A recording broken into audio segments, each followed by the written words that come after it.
Let's see now. I can put this scenario together.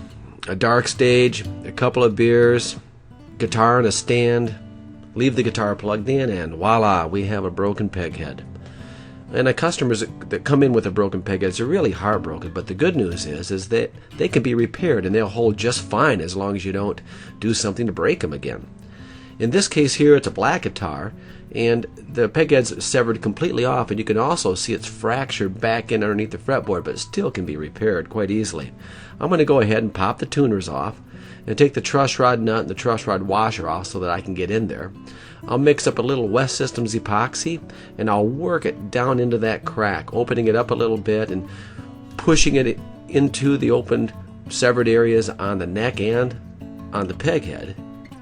And then I can push it back into place. Certain fingers of the brakes will grab just like a puzzle, and I can clamp it right up. A few more extra clamps and I'll let this set for a good 12-14 hours.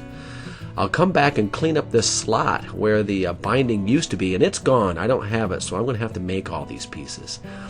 I'll take some ABS or Boltron, and I'll slowly scrape it till it's the correct thicknesses of the purfling, and then I'll tape them into place and just put a few drops of super glue on there to secure them until they set up and the miters look exactly correct. I'll file it flat, come back and put on a piece of white binding, a few more drops of super glue, and let that set for an hour or two, and I can scrape it in, file it down, and the peghead binding will look perfect in that area. I'll take a file and just kind of work off some of the epoxy on the back of the neck, making sure that I sand it up so that it's nice and smooth. There's definitely going to be a little bit of filling there. I'll tape off the face of the fretboard, but just really in the repaired area, and mask off the binding in preparation for the touch-up. The first thing that I'm going to want to do is to try to match the black. And at the same time I do the touch-up, I can also address this output jack. I mean, I have no idea what they were thinking there. That jack would have to be hitting your leg if you were sitting down with this guitar.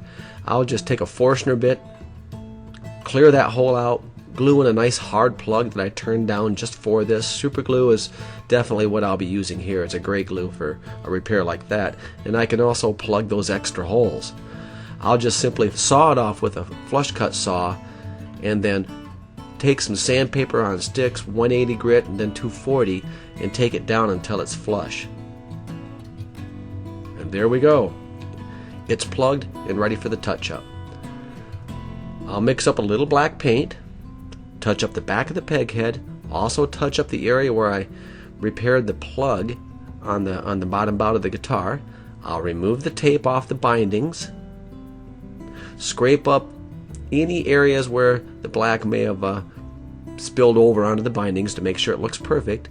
I'm going to touch up the binding by putting a little bit of yellow on it so that it matches the rest of the guitar.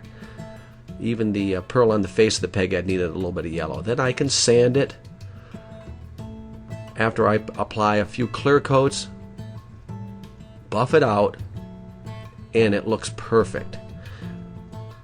The face of the peghead, once I put the tuners back on, this customer is going to be thrilled with this repair, and it'll hold forever.